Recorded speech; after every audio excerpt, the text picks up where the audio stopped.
Adolf Gitler o'zining Mein Kampf asarida kitob o'qish haqida nimalar deb yozgan? Buni men sizlarga Mein Kampf asaridan to'g'ridan-to'g'ri tarjima qilingan holda o'qib beraman. Like bosing va kanalga obuna bo'lib qo'ying. Demak, boshladik. Men ko'p odamlarni bilaman. Ular cheksiz darajada ko'p kitob o'qiydi. Kitob ortidan kitob, harf ortidan harf yutadi. Ammo men bunday odamlarni kitobxo'rdan boshqa nom bilan atay olmayman. Albatta, bu odamlar katta hajmdagi bilimga ega. Lekin ularning miyasi o'qigan materialni to'g'ri qabul qilish, uni tartibga solish, baholash qobiliyatiga ega emas. Ular kitobdagi foydali va keraksiz narsani ajrata olmaydi. Kerakli ma'lumotni yodda saqlash, ortiqchasini esa agar iloji bo'lsa butunlay ko'rmaslik va hech bo'lmaganda ongini bu yuk bilan band qilmaslik san'atidan butunlay mahrum. Axir o'qish o'zi maqsad emas, u faqat vosita. O'qish insonning bilimlarini o'z qobiliyati va maqsadi belgilangan yo'nalishda rivojlantirishga yordam berishi kerak. O'qish odamga hayotda kerakli bo'lgan vositalarni beradi. Bu oddiy hayot uchun kurashmi yoki yuksak maqsadlar sari intilishmi, baribir. Shu bilan birga o'qish insonning umumiy dunyoqarashini shakllantirishga xizmat qilishi kerak.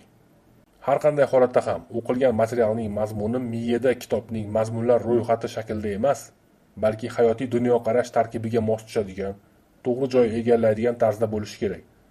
Maqsad shunchaki ko'p kitob o'qib yod olish emas, balki o'qilgan kitoblarning bilim mozaikasi odamning umumiy dunyoqarashida o'z o'rnini topishi va bu orqali uning qarashlarini chuqurlashtirib kengaytirishi kerak. Aks holda esa o'quvchining boshida faqat betartiblik paydo bo'ladi. Mexanik o'qish foydasiz. Bunday o'quvchi esa o'zini ma'rifatli deb hisoblab hayotni tushunganiga ishonadi. Bilim bilan boyigandek bo'ladi. Ammo amalda bu ma'rifat o'sib borgani sari u o'z maqsadidan uzoqlashaveradi. Kimki shunday o'qib o'z ustida ishlasa, u hech qachon o'zini chalkash bilimlarini hayotda kerak bo'lgan muammolarni hal etishda foydalana olmaydi. Uning miyasidagi yuk hayot yo'nalishiga emas, balki o'lik kitoblar yo'nalishiga qarab tuzilgan.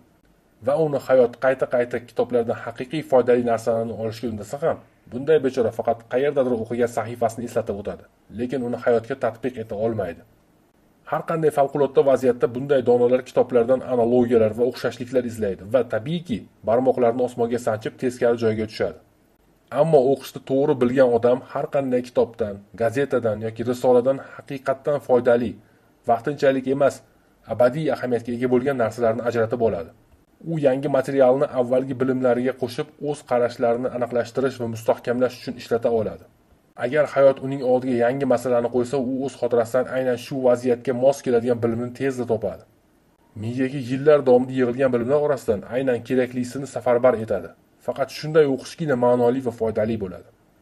Masalan, o'z bilimlarini ana shunday tartibda egallamagan notiq kimdir unga e'tiroz bildirganda o'z fikrini yetarlicha asoslab himoya qila olmaydi, garchi uning fikri 1000 marta to'g'ri bo'lsa ham. Demak, do'stlar, kitob o'qish kerak, faqat uni nafaqat o'qish, balki o'qish ham kerak. Hamma kitob ham sizni aqlli qilib qo'ymaydi. Ba'zi kitoblar ma'lum bir noto'g'ri narsani propaganda qiladi. Ba'zilari esa haqiqatga to'g'ri kelmasligi mumkin.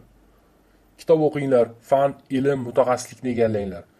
Kitob o'qiganlar televizor ko'rganlarni boshqaradi degan gap bor edi. Bu gap biroz eskirgan. Hozirda bu biroz boshqacharoq variantda. Ya'ni kitob o'qiganlar Reels ko'rganlarni boshqaradi. Chunki hozir televizor ko'rish ancha kamaydi. E'tiboringiz uchun rahmat.